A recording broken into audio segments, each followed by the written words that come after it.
Hello बच्चों, चलिए प्रश्न को पढ़ते हैं।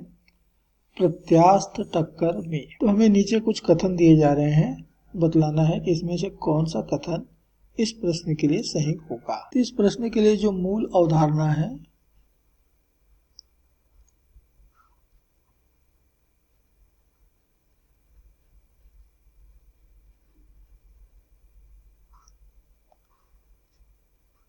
वह है प्रत्यास्थ टक्कर।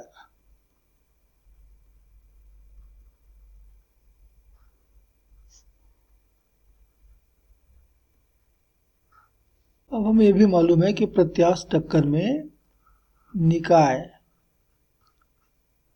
यानी टकराने वाले पिंडों निकाय का संवेग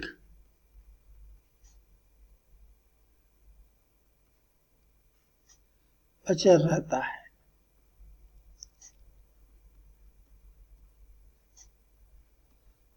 अर्थात जो प्रारंभिक का संवेग है ठीक उतना ही अंतिम संवेग मिलता है, और इसलिए निकाय का प्रारंभिक का संवेग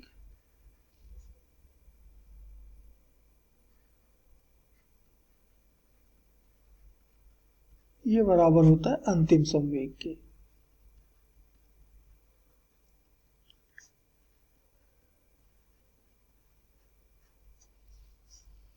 और दूसरा होता है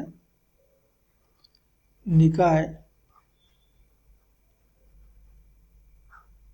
की गतिज ऊर्जा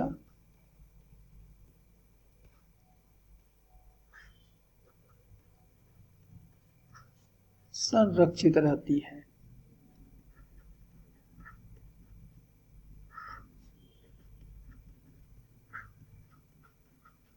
अर्थात प्रारंभिक गतिज ऊर्जा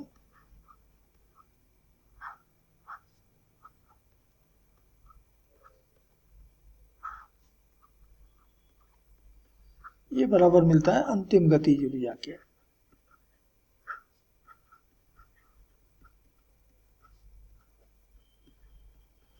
तो ये प्रत्यास्थ टक्कर के गुण हैं। तो चलिए देखें कौन सा कथन यहाँ पर सही हो रहा है। तो प्रश्न का पहला विकल्प है ए, प्रारंभिक गतिज ऊर्जा बराबर अंतिम गतिज ऊर्जा। ये तो बिल्कुल सही है, ये प्रत्यास्थ टक्कर का गुण ही होता है। दूसरे में दिया है बी में, अंतिम गतिज ऊर्जा छोटा है प्रारंभिक गतिज ऊर्जा के, अर्थात ऊर्जा में हानि हो गई, ऐसा नहीं होता। प्रत्यास्थ टक्कर में ऊर्जा में कोई हानि नहीं होती। तीसरा दिया है गतिज ऊर्जा टक्कर के दौरान अचर रहती है। तो टक्कर के दौरान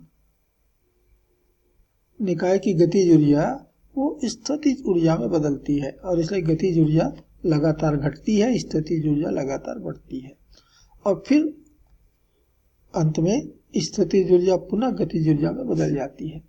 और इस प्रकार प्रारंभिक गतिज ऊर्जा और अंतिम गतिज ऊर्जा ये आपस में बराबर मिलते हैं।